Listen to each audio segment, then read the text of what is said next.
Réussir son pays en tant qu'homme politique, qu'est-ce que ça veut dire? Réussir le pays.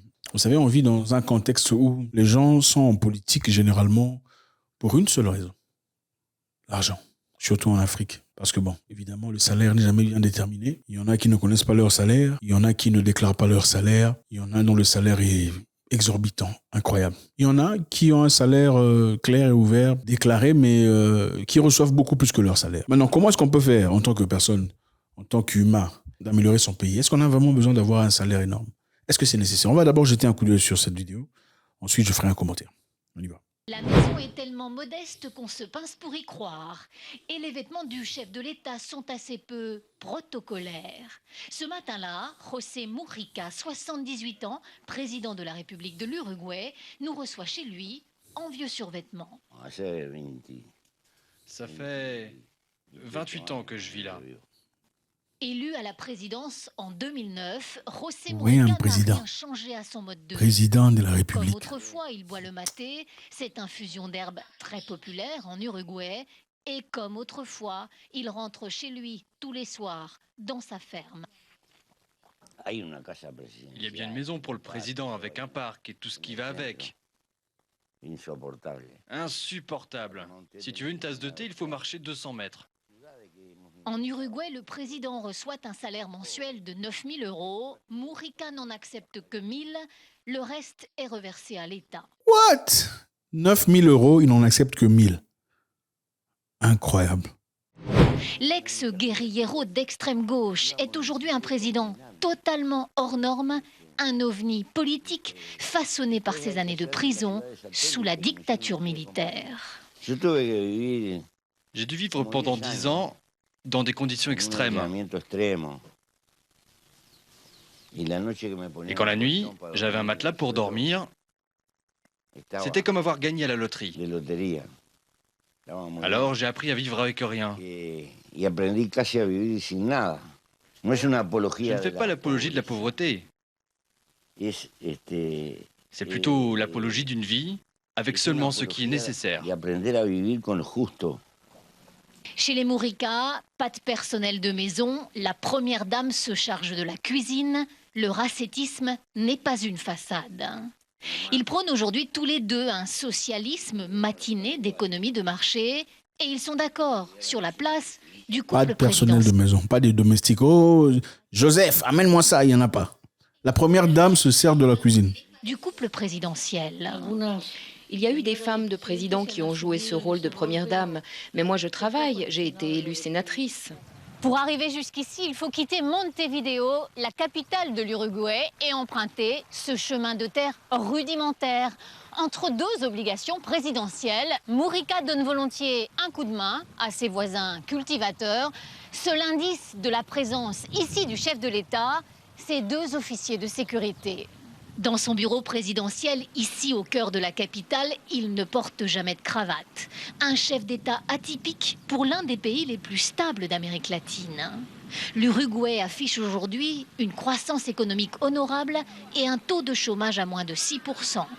Mais c'est surtout dans les campagnes et les milieux les plus défavorisés que Mujica est très populaire. Pas d'avion privé pour ce président. Ce jour-là, il atterrit dans un appareil de la garde civile à Salto, au nord du pays. Il a troqué son survêtement contre un jean. Il vient inaugurer des logements sociaux pour des mères célibataires. Le président se laisse embrasser et photographier avec bonhomie. Ses gardes du corps ont ordre de ne rejeter personne. Il est un exemple pour nous. Avant lui, personne ne reversait son salaire, c'était même plutôt le contraire. On avait le sentiment qu'on nous volait. Inimaginable, incroyable. Donc, un président, d'abord, il faut dire, José Mujica n'est plus président aujourd'hui de l'Uruguay, mais pendant qu'il était président de la République, il a d'abord accepté un salaire minimum, c'est-à-dire on lui a offert 9 000 $ à la fin du mois, et a dit, non, je ne veux pas de 9 000 $, je n'en veux que 1 000. Hein? 9 000 $ à la fin du mois. Il dit non, je ne veux pas 9 000 $, donnez-moi seulement 1 000 $. J'ai simplement besoin de 1 000 $. Il refuse d'aller habiter dans les maisons palais présidentielles. Il choisit d'ailleurs d'aller habiter en campagne, à peu près, ou en tout cas un peu loin de la ville, pour montrer la modestie, la simplicité. Qu'est-ce que vous en pensez? pas d'agents, de travailleurs à la maison, pas de domestiques, pas de servants, tout ça, tout se fait à la main. Si on vous offrait de devenir président de la République, laissez-moi le dire comme ça, si on vous offrait de devenir président de la République aujourd'hui et on vous disait, vous aurez $1000, vous habiterez à la campagne, il n'y aura pas de servants, vous vivrez modestement, est-ce que vous l'accepterez? Beaucoup de gens ne l'accepteraient pas. Et voilà pourquoi je dis très souvent qu'en politique, si vous voulez filtrer la politique, dites il n'y aura pas d'argent extraordinaire. Beaucoup de gens arrêteront la politique immédiatement. Si vous dites vous aurez $1000 à la fin du mois, vous n'aurez pas des choses extraordinaires, absolument pas de domestique, pas d'avantage. Beaucoup de gens arrêteraient la politique. Et l'une des raisons pour lesquelles on souffre en Afrique généralement, c'est parce que beaucoup de gens commencent bien. Okay? Parmi eux, il y a des gens qui commencent bien, ils ont vraiment des bonnes idées. Ils veulent vraiment changer les choses. Mais à partir du moment où ils atteignent le sommet, leur concept change complètement. Leurs idées pour lesquelles ils se sont battus, c'était peut-être l'idée de pouvoir améliorer la situation pour tout le monde. Ils étaient peut-être là pour vraiment rendre la vie facile pour tout le monde. Mais à partir du moment qu'ils voient l'argent, allez, tout change. Ça choque. Vous savez, quand un président voyage, il y a un frais qui est débloqué par son gouvernement, évidemment. Les finances sont débloquées pour qu'il fasse son voyage, lui ainsi que son équipe. À son retour du voyage, il est censé faire un bilan du voyage, combien a été dépensé, sur quoi et quoi. L'argent restant est censé rentrer dans les caisses du gouvernement. Mais malheureusement, aujourd'hui, les gens ne rendent même pas cet argent. Les gens sont en politique, malheureusement, c'est pour s'enrichir. Et voilà pourquoi beaucoup d'Africains souffrent aujourd'hui. C'est parce que la politique est devenue un business. Okay, beaucoup n'ont pas eu le courage de devenir commerçants, travailleurs, des gens qui peuvent aller chercher de l'argent. Alors, ils ont trouvé la politique comme une opportunité splendide de s'enrichir très rapidement et aussi enrichir leurs membres de famille. C'est ça la raison pour laquelle vous voyez le tribalisme. Oh, tribalisme.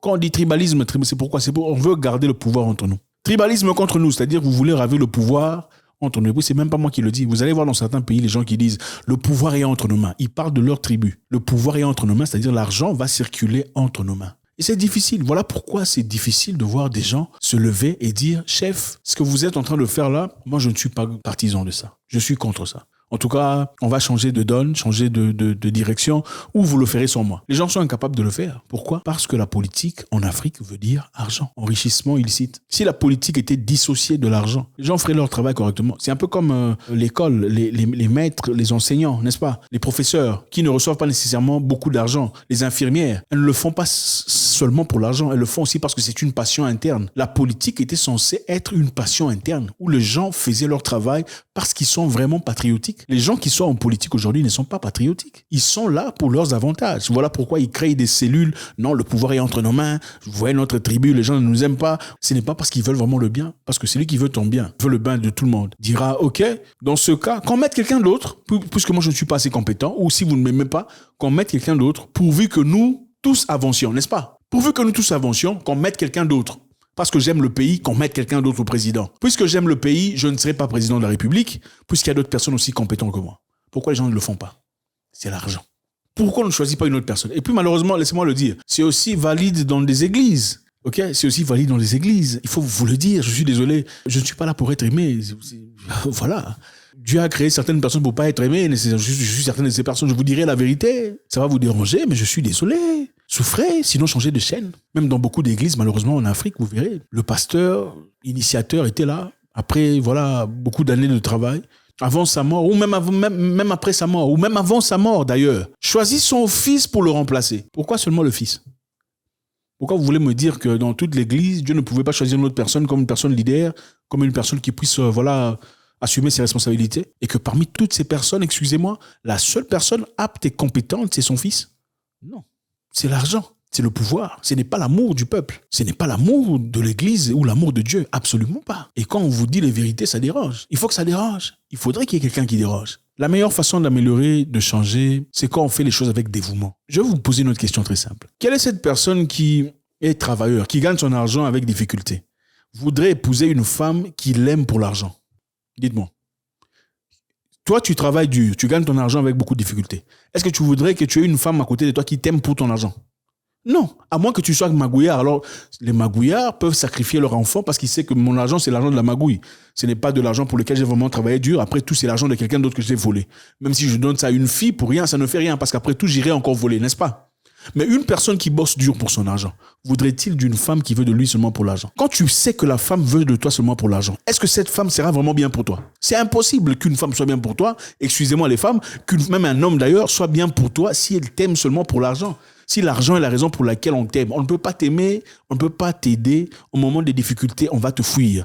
Au moment de complications, on ne sera pas là pour toi. On ne te donnera pas les meilleurs conseils possibles parce que la raison pour laquelle on est là, c'est l'argent. S'il n'y a plus d'argent, on n'est plus. Le même concept est applicable en ce qui concerne les chefs de l'État, les chefs de gouvernement, les ministres et tout le bazar. S'ils sont là seulement pour l'argent, ils ne sont pas là pour le pays. S'ils sont là pour l'argent, ils sont là pour leurs intérêts. Si les choses sont bien, ils seront là. Ils veulent le pouvoir. Ils ne céderont pas le pouvoir à une tierce personne pour l'intérêt général. Parce qu'ils ne sont pas là pour vous. Ils sont là pour eux-mêmes. C'est un peu comme on dit dans l'histoire de la Bible pour les chrétiens, pour ceux qui sont chrétiens. Je sais que tout le monde n'est pas chrétien ici, mais pour les chrétiens, ils se retrouveront. Dans l'histoire de la Bible, on parle il y avait une femme qui avait un enfant. Son enfant était entre les mains d'une autre personne. Et cette personne a dit, c'est mon enfant, c'est mon enfant. La femme A a dit, c'est mon enfant à moi. La femme B a dit, c'est mon enfant. Ils sont partis vers un juge ou le roi. Le roi a dit, c'est l'enfant de qui? C'est mon enfant. L'autre maman dit, c'est mon enfant. Apparemment, l'une était maternelle, c'est-à-dire elle venait à peine on pouvait voir qu'elle venait à peine d'accoucher, l'autre pas. Pour sceller l'affaire, qu'est-ce qu'il a dit? Bon, si vous ne vous entendez pas sur qui est le propriétaire de l'enfant ou la maman de l'enfant, donnez-moi cet enfant, je vais couper l'enfant en deux. Comme ça, on verra qui dira. L'une des mamans a dit, non, ne coupez pas l'enfant. Donnez-lui l'enfant. Donnez-lui l'enfant, qu'elle parte avec. Directement, on lui a donné, c'était quoi, le roi Salomon a pris l'enfant, il a donné l'enfant. Voilà la maman de l'enfant. Ça veut dire quoi? C'est le même que le pouvoir. Les gens qui ne sont pas les mamans de l'enfant sont prêts à couper le pouvoir en deux et à plusieurs parties pour partager ça. Les vraies mamans de l'enfant c'est le pays, ne seront pas prêts à partager le pouvoir comme ça pour que chacun se retrouve. Ils seront prêts à céder, ils seront prêts à libérer pour toujours, pour que cet enfant survive et ne passe pas à travers la tronçonneuse ou soit pioché, coupé à deux. Ceux qui sont là pour couper, on va partager comme ça, ne sont pas là pour l'intérêt du peuple. Je suis désolé. Ça paraît bien, ça paraît beau, on cherche la paix. Mais non! Il ne suffit pas d'avoir la paix dans la paupérisation, dans le vol, dans l'abrutissement général, dans la stupidité. Il faut chercher la paix dans la cohérence, dans le dévouement total. Qui veut le bien du pays? C'est celui qui est dévoué totalement. C'est celui qui n'est pas là pour l'argent. Quand vous voyez quelqu'un dans des grosses voitures, il n'est pas là pour le pays. Je suis désolé. On a normalisé le fait de dire, voilà, c'est leur pouvoir. Quelqu'un vient à peine d'être élu, je ne sais pas quoi, à peine ministre ou à peine quelque chose. Il ne devient même pas ministre. Directement, 2 immeubles. C'est quoi son salaire, s'il vous plaît? Vous trouvez ça normal et vous l'acclamez. Vous dites félicitations. Il faut être abruti pour faire ce genre d'histoire. Et puis vous vous plaignez, vous souffrez. Ce n'est pas possible. Il y a des endroits ici, même en Afrique, où si quelqu'un, en tout cas, vole, voler ça peut arriver, si quelqu'un vole dans le gouvernement et construit un truc comme ça, on va le suivre. Il faut nous expliquer ça vient d'où. Mais quand toute une nation est en incapacité même de poser les questions aux gens du gouvernement, aux gens en politique, comment ça se fait que tu as 3 voitures de 120 000 $, ce n'est pas pour comment ça se fait que tu as 2 immeubles de 8 étages. D'où est-ce que tu tiens? Si vous êtes même incapable de poser la question, mais plutôt vous acclamer. Vous ne pensez pas que vous méritez ce que vous vivez aujourd'hui. L'esclave mérite son esclavage. Laissez-moi vous le dire. Je le dis dans le passé, je le dirai encore une fois. Et ça va choquer et je m'en fous. Pendant l'esclavage, quand on est venu chercher les gens en Afrique, si moi j'étais là, je serais mort. Je ne serais pas parti.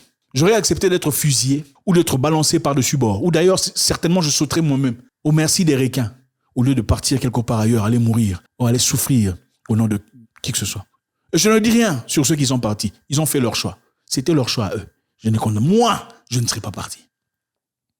Et je suis convaincu que beaucoup de personnes, à l'époque, ont fait le même choix. L'esclavage s'est choisi. La misère du peuple se choisit. Le peuple choisit sa propre misère en acclamant ses propres leaders, voleurs, paupérisateurs, qui ne font que ils vous font rêver. Oh, ne vous en faites pas, ça ira. Mais ça ne va jamais. Votez pour moi, ça va aller. Ça ne va jamais. Ils s'enrichissent. Ils enrichissent leur famille de tout ce qu'il y a comme possibilité et capacité pendant que vous êtes là, à moisir et à acclamer et à bêtement suivre et à paupériser et meurtrir vos frères pour des gens qui sont bien situés. Comment est-ce possible de gens qui apparemment peuvent être ennemis ouvertement, mais dans le coin sont en train de travailler ensemble? Pendant ce temps, vous, le bas peuple, vous vous entretuez entre vous-même. Pendant ce temps, ils s'enrichissent, achètent de voitures, épousent de nouvelles femmes, grandissent des maisons, mettent des établissements et vous les acclamez. Êtes-vous venu sur terre pour accompagner les gens? Dans la plupart des cas, le peuple choisit soi-même d'être esclave.